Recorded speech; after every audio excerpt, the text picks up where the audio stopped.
So this is a section which we are discussing. The first question which was asked was that what is the supreme good for all the living entities? And then he replied that the supreme good for all the living entities is practicing the path of bhakti. And then he elaborately described how bhakti path is very accommodating, how bhakti path is very easy, how bhakti path is so awarding.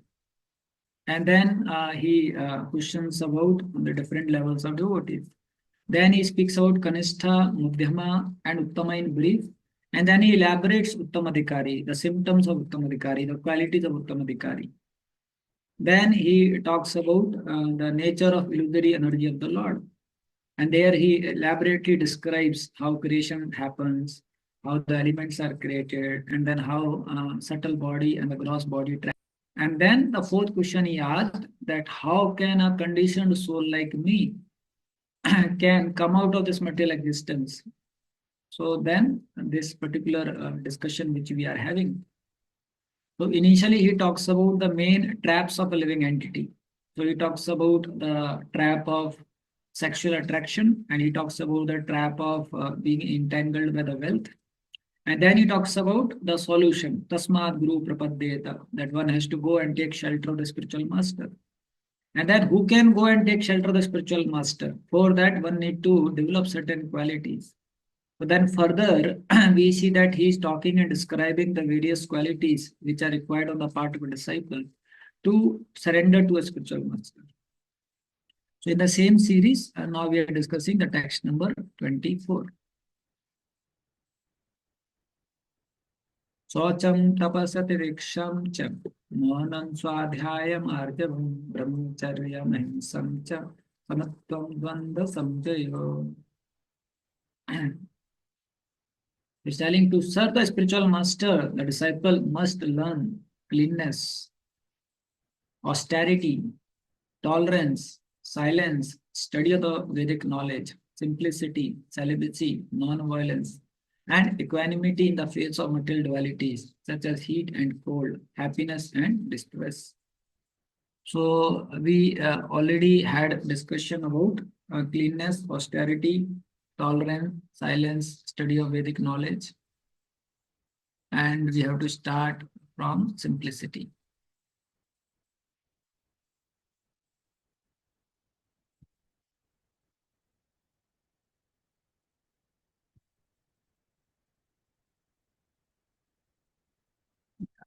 Start from here.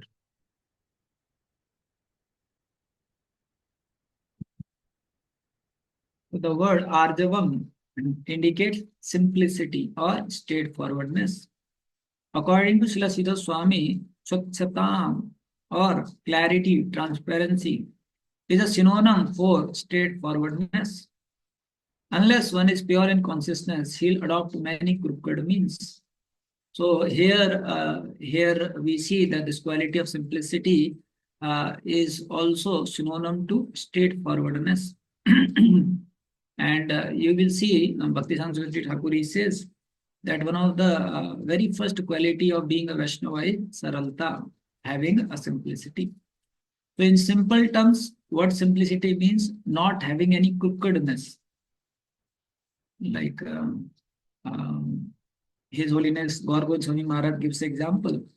He says, suppose you are sitting for honoring prasadam, and now somebody is coming and somebody is giving sweet. And suppose you already took one gulab jamun. Now again somebody is coming and he is giving a second serving of a sweet. Now inside you want to have it, but then outside in order to show to others that I am also a good devotee. So you may refuse. You may say, I don't want a second serving of sweet. But then behind you will go after prasadam inside kitchen, and then you will try to see where the gulab jamun is, and then you will try to honor it. So in front one wants to show that he is a very good devotee, but then behind he wants to go and he actually wants to enjoy that gulab jamun. So His Holiness Gaur Govind Swami Maharaj said, simplicity means if you want gulab jamun, then ask there itself. Like that. If you can tolerate, if you want to work on sense control, if you want to avoid eating many sweets, then just tolerate. But if you want to say no now and then you want to eat some way other around, then that is duplicity, then that is crookedness. So what happens when someone's heart is crooked, then um, the love of Godhead will not arise in his heart because of that crookedness. As we hear about Chaitanya Mahaprabhu also, that Mahaprabhu is ready to purify any fallen person, except a person who is crooked in nature. Simplicity means in and out same. And unfortunately, the way modern culture is, especially the way we are educated, the way our upbringing is, we are trained and taught how to be more crooked. Many times we see the parents also, they will teach in this way. Sometimes we hear, no, some relative comes or he's calling, and then sometimes father will tell the child कि बेटा उनको बता दो phone पे कि पापा जी जो है वो बाहर चले गए, फोन यहीं छोड़ गए। और अगर लड़का बहुत सिंपल है तो कई बार बोल देता है कि पिताजी बोल रहे हैं कि वो फोन यहाँ छोड़ के बाहर चले गए। तो ये क्या है, सरलता है। But sometimes we are trained and then we also speak like that only. That father is not here, he has gone out and he has left mobile here. So this is crookedness. And like this, if we reflect back in our life, many of such cases would have happened in our life. Sometimes in college, sometimes in our schools, and sometimes in our homes. Sometimes in our schools also. Sometimes some boys they'll come together and then they will say, ऐसा हम लोग group बना के बंद कर देते हैं, और बाद में टीचर पूछेगा तो टीचर को बता देंगे कि इस तरीके से हमको ऐसा न्यूज़ मिला कि क्लास नहीं होगा, इसलिए हम लोग यहाँ पर आए नहीं। So you see, we are trained in these kind of cultivating crookedness. We are trained in showing ourselves very good externally and hiding what is inside. One devotee was sharing very nice. He was saying that all of you might have seen iceberg. So in iceberg, the 20% portion of iceberg is visible to everyone, and the 80% remains inside the water. So he was saying that this 20% of iceberg, what we see, that is like a devotee showing what best part of his personality is. But the 80% which cannot be seen, that is the bad part of devotee's nature or personality. So he wants to keep it hidden and he wants to just show to the world that see how good I am. Then what happens? Such a devotee will never be able to work on himself. Such a devotee will never be able to purify himself because he'll not properly reveal to superiors and he'll not get a proper help also from the superiors. So that is why a devotee should be very simple, saralata. One of the example which comes in Bhagavatam is of Nabhag. So what happens? Nabhag, he had 4 sons, and all of them they went to Gurukul for shiksha, and then 3 of them they came back, and Nabhag, one of them he remained in the Gurukul. So other 3 came back and then they got married. And what they did, they divided the property among themselves. They thought anyways he will not come back. They thought he will just take now sannyas after being brahmachari. But then what happens after some years, even this 4th son, he also comes back. Nabhag also comes back. Now, when he comes back, then he finds that the 3 brothers, they have divided property among themselves and nothing is left for him. But he was having such simple nature, he goes to them and he says that, brothers, what about me? Where is my share? And these 3, they were so crooked, they tell him that, property we have divided among ourselves. We were not knowing that he will come back. But parents are remaining, mother, father, they are remaining. So they are your share. They are your property. So he goes to mother and father and he says, my dear mother, father, brothers, they are telling me that the property they have taken, but you are in my share. And then the mother, father, they tell him, you fool, we are old. What you will do with us? You should have something with you. Then only you can live your life. So then he requested mother, father that, my dear mother, father, what should I have? Please guide me. So then mother, father, knowing that how simple he is, they told him that nearby some brahmanas are doing yajna and they are offering a lot of items as a matter of sacrifice. And they have collected also many things for this sacrifice. But being brahmanas, after the sacrifice is completed, they will leave everything there and they will go to some other place. So you go there and whatever is left that you bring and that will help you to take care of your life. So he goes there and he finds so much gold and everything kept around the sacrifice. So you want to take it, but then suddenly Lord Shiva comes. And Lord Shiva says, this is my share, this is my property, how you can take it? And then he says, but my parents, they told me that this I can take. Lord Shiva told, no, you go back and check again with your parents. This is my property, you cannot take. So again, being so simple, he comes to the parents that, my dear parents, Lord Shiva is saying like this. Then the parents, they tell him that, okay, Lord Shiva is telling like this is correct, because whatever the sacrifice remnants were there, everything was offered by those brahmanas to Lord Shiva. So everything in that way belongs to Lord Shiva. So now he comes back to Lord Shiva and he says, please forgive me. My parents, they actually now they told me that everything belongs to you. So please take. Now seeing his simplicity, Lord Shiva became so happy. And then Lord Shiva gave him. And we see because of his such simple and pure heart, later on in the same assembly, we see that how great Amrish Maharaj also comes. So we see when somebody's heart is very simple, then he becomes a recipient of mercy from so many. He becomes a recipient of help from so many, because people, they see that he is a genuine person. People, they see that he is not hiding anything. He is a very pure person. And that's why we see everyone wants to help such a person. Everyone wants to shower mercy to such a person. Everyone can trust such a person.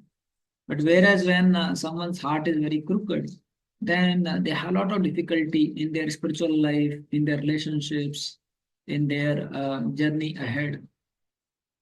So this Ardhava means saralata, simplicity, like this.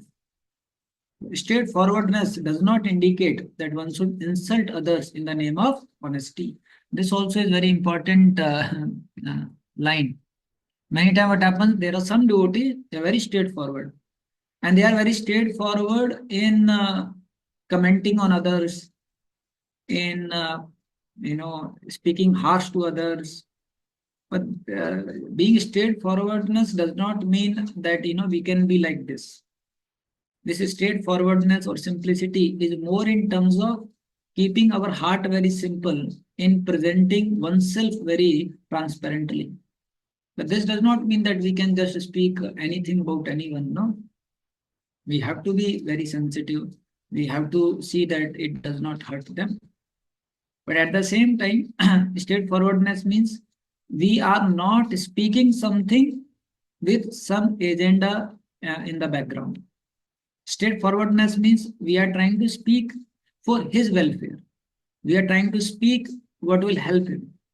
We are not trying to speak for my own ulterior motives. That is the meaning of straightforwardness.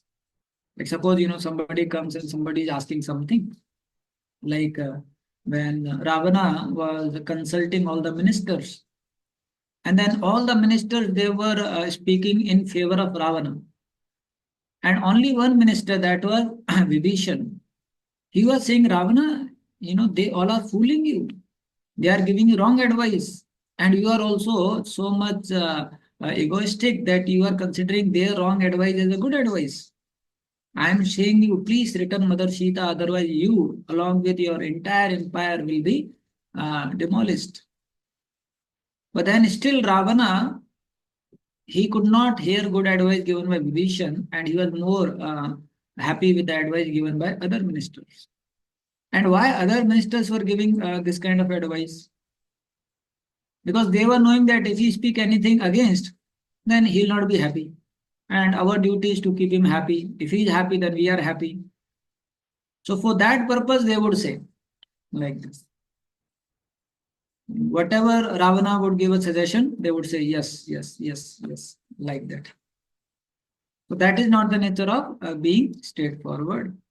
You see, in case of Prahlad Maharaj, 5-year-old boy, father is asking him that, my dear boy, uh, what you learned in the college? And very humbly he's saying, he's not saying in a egoistic way that you fool, you don't know anything and I know so many things. I am a devotee now, you are a non-devotee. No. Very humble. At the same time, he's not having any crookedness. He is not trying to hide. He's very straightforward. He's putting that, my dear father, anyone who has entered in a non-Krishna conscious life, he is into the dark well, and such a person should renounce everything and go to the Vrindavan and should perfect his life. And hearing this, now you see Hiranyakashipu becomes so angry and unhappy. And he threatens Prahlad Maharaj. He threatens and chastises him. But you see, Prahlad Maharaj, he is not getting agitated, is not getting disturbed, is not getting affected by what is happening. In fact, when he was taken back again to a school by Sandan Amarka, and Sandan Amarka, they are telling to Prahlad that, Arey, why you are different from others?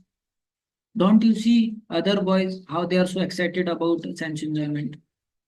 How they are so excited about politics, diplomacy, and why you are different?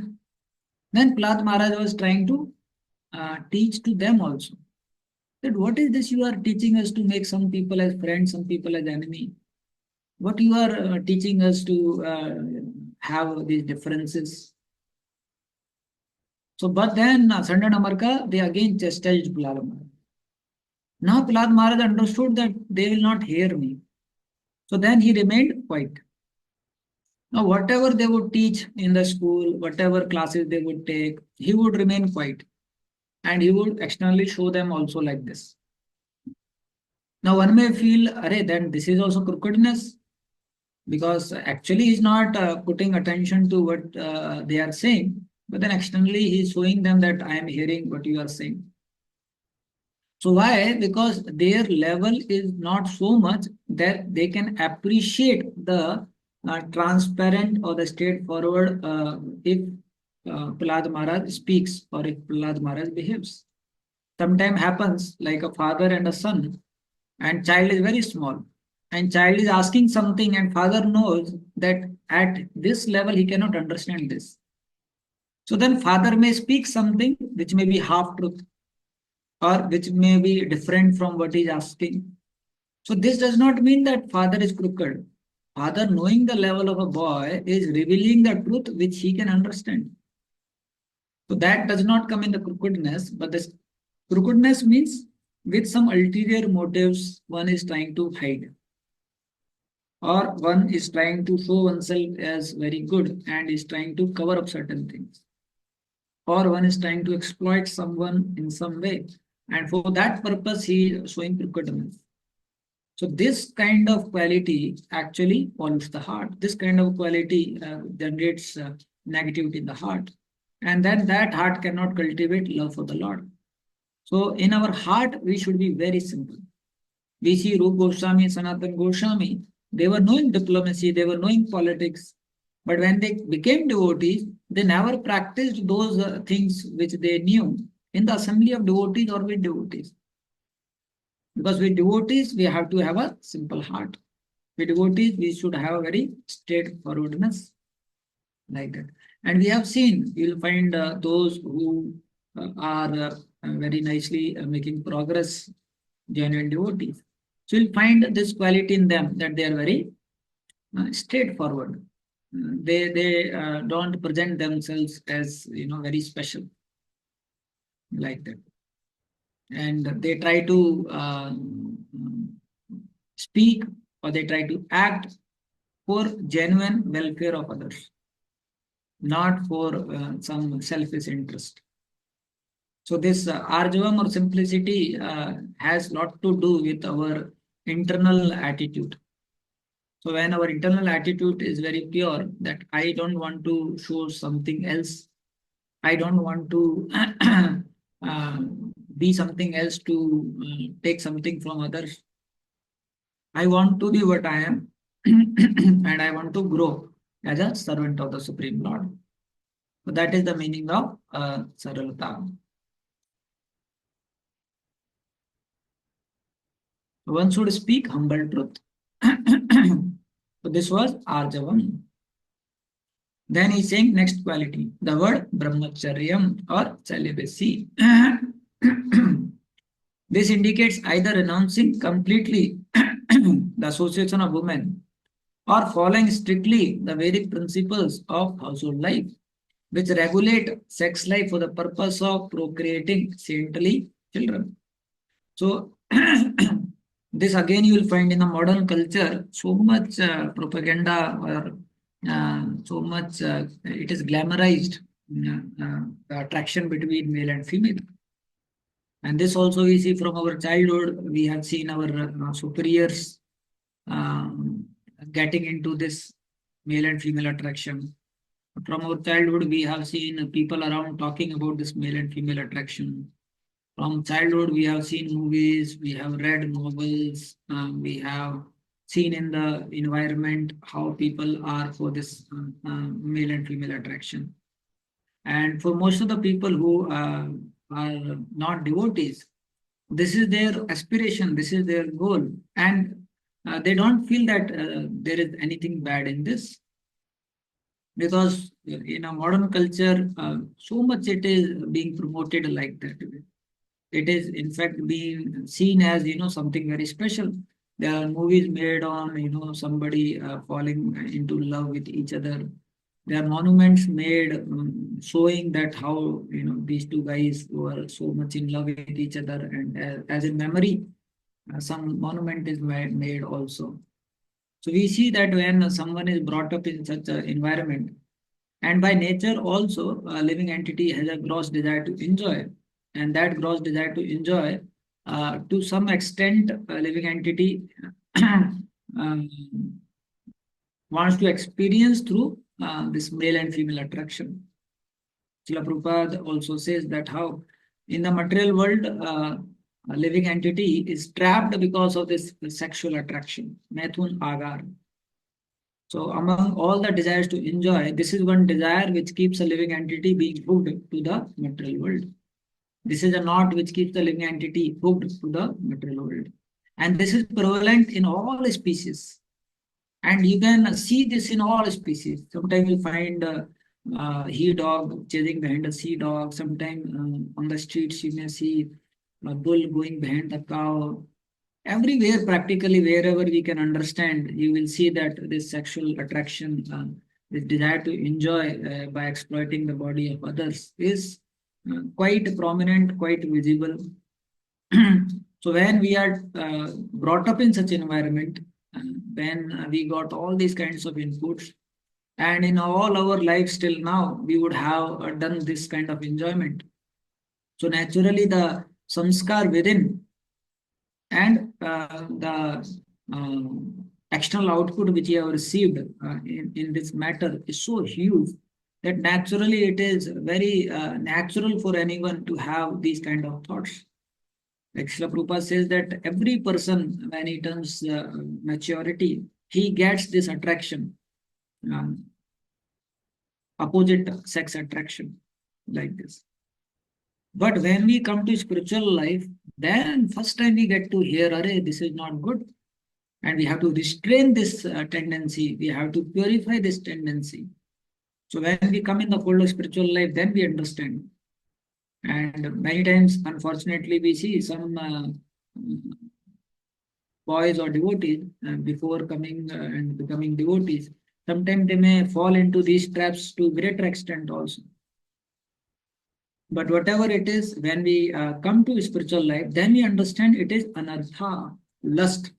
As Arjuna is asking to Krishna, and Krishna is saying that Kamesa Krodesa Rajoguna Samadvaha Mahasano Mahapapma Vedenam hi Vedina.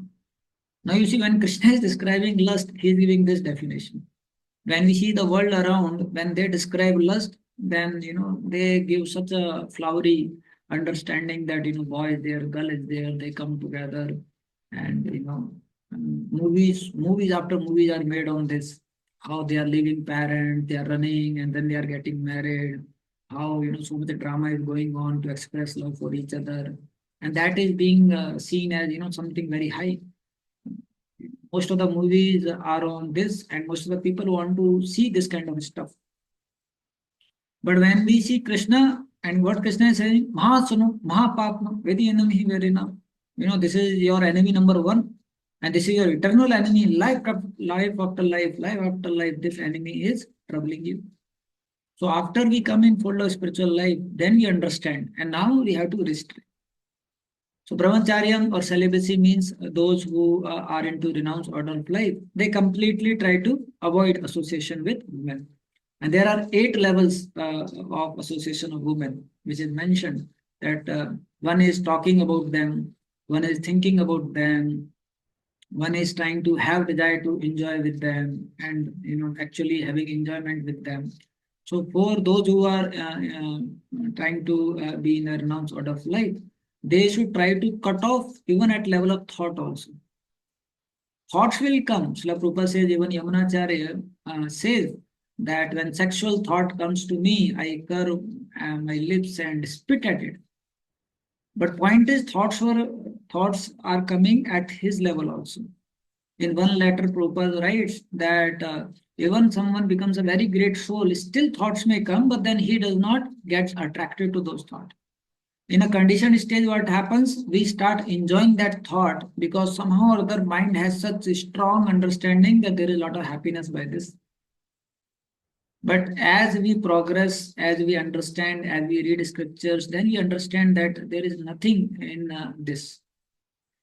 And then those who are into renounced order of life, they try to avoid at level of thought. So initially, they try to avoid at level of grossly, where they don't talk to women, they don't touch women, they don't mix with women, they want to keep distance from women.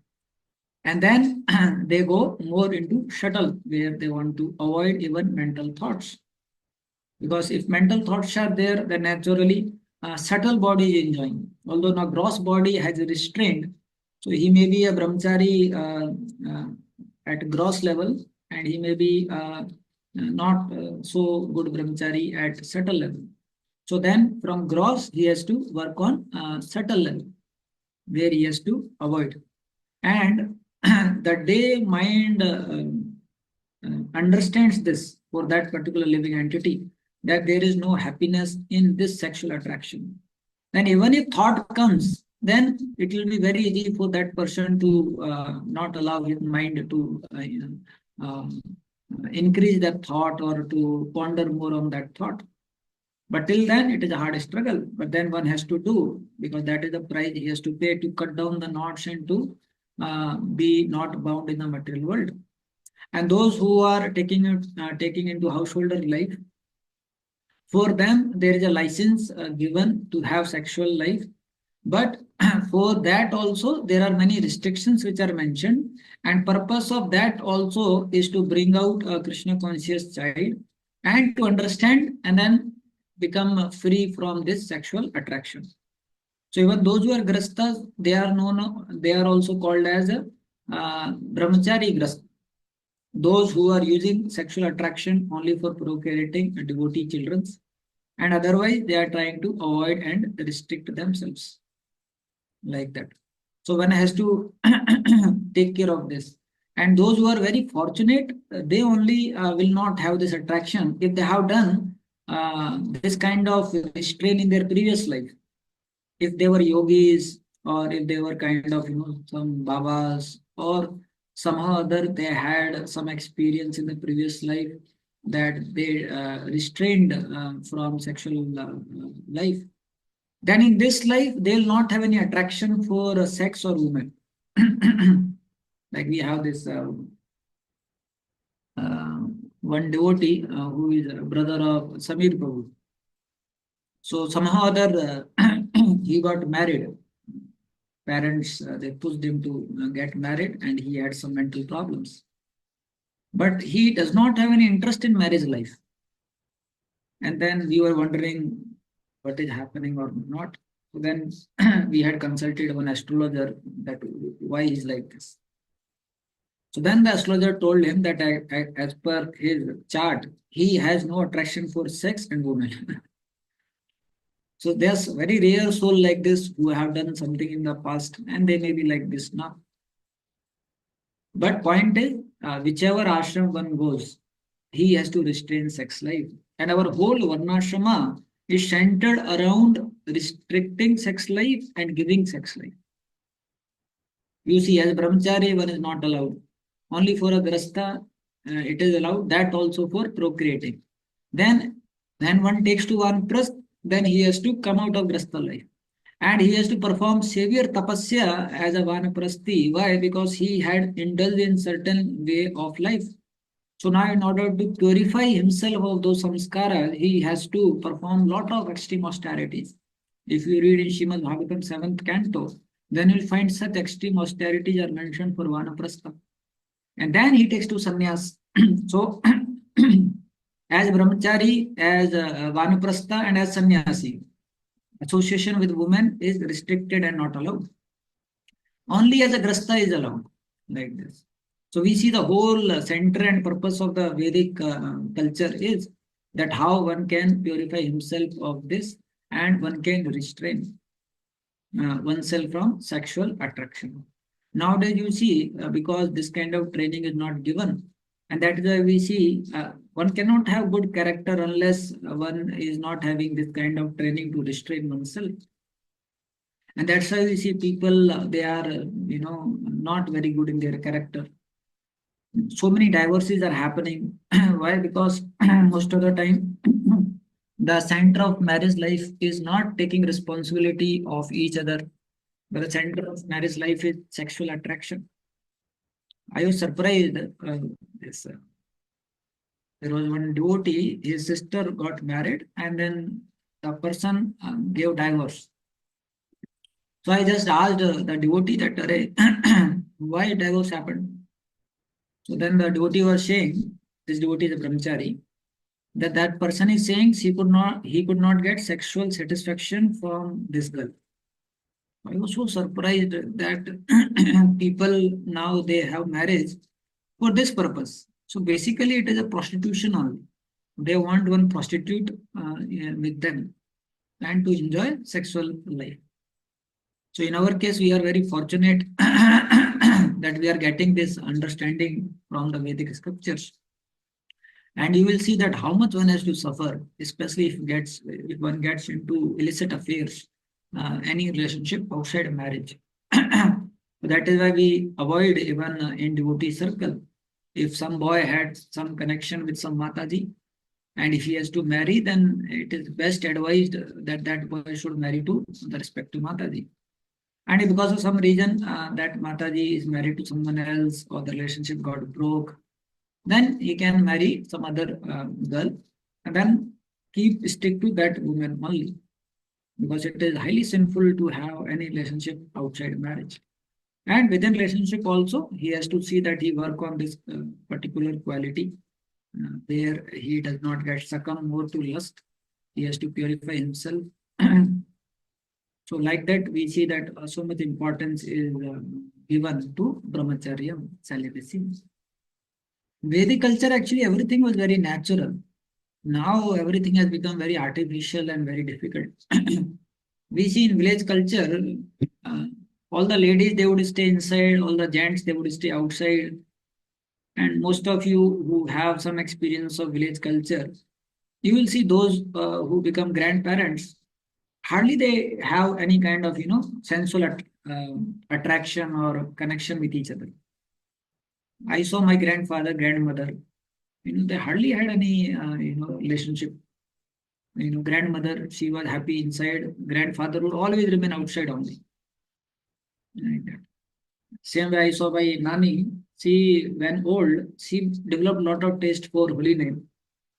And almost most of the time in the day, she would be chanting Ram, Ram, Ram, Ram, Ram, Ram, Ram, Ram, Ram, Ram, like that.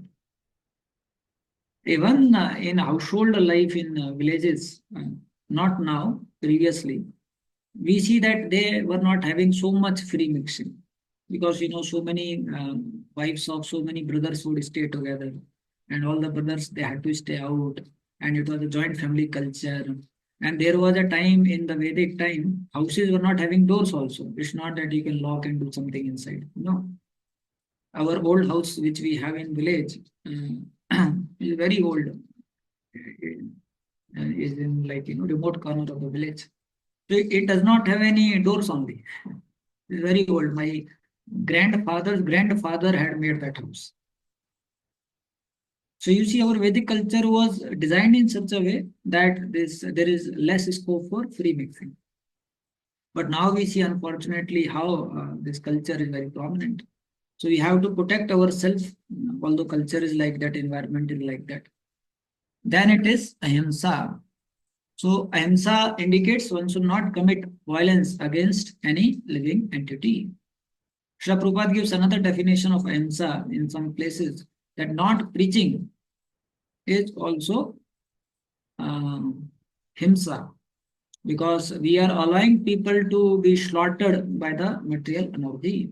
We are allowing people to suffer by the material energy.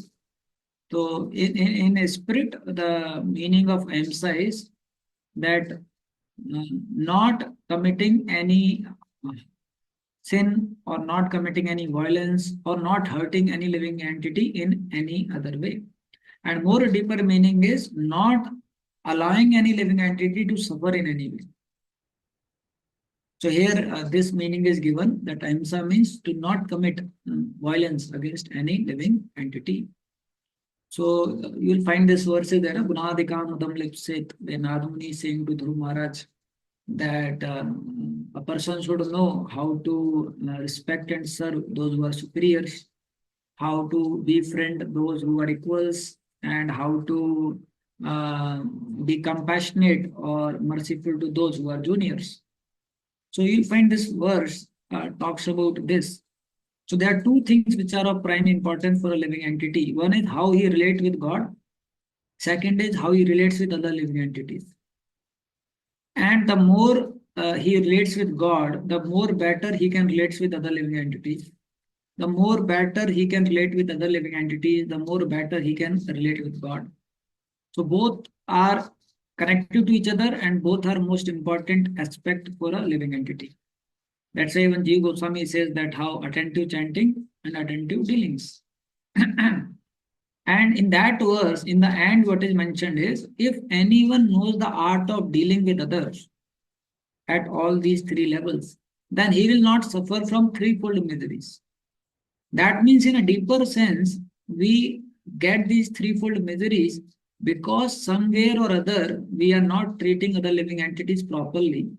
They are getting hurt because of us, or they are having some problems because of us.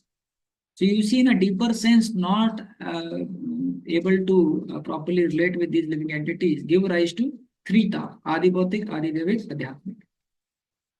But if one is knowing this, then he will not suffer from these three fold miseries. So both are connected. The more we are trying to connect to God, then more better we can associate with other living entities. We will develop that heart not to hurt any living entity. We see that how Mrigari, when he was told by Narada Muni, so Narada Muni told Mrigari, chant the holy names of the Lord. And who was Mrigari before? He was killing animals half. And when he started chanting so, then later on we see that how he developed such a heart that he was not ready to step over ant also. So why? Because the more you connect to God, that flows as compassion for others. That flows as love for others also. And more you love living entities, more you serve others, then that helps that nourishes your relationship with God. So both are of prime importance for a living entity. And we have to parallelly work on both. We try to connect with God, and we try to connect with other living entities also in a way, in a mood of service. And then Prabhupada is saying, ultimately the material world, Prabhupada disciples are saying, ultimately the material world is full of violence. And the laws of nature which impose old age, disease, death, upon every living creature, are themselves filled with violence. Therefore, if somehow or other one can convince others to surrender to Krishna, thus release themselves from the violent laws of material nature, that is the perfection of ahimsa.